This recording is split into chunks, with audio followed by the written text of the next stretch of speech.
তুমি কি কইতাছো? আমার বউ হিসেবে মানো না কেন? কেন তোর তো স্বামী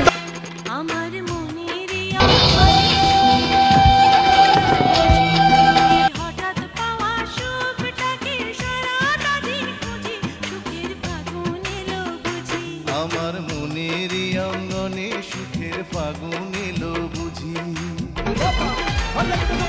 আমার মনেরই অঙ্গনে সুখের ফাগুন এলো বুঝি, এই হঠাৎ পাওয়া সুখটাকে সারা শৃঙ্খলিত রাজনীতিবিদ আমি আজও মামলা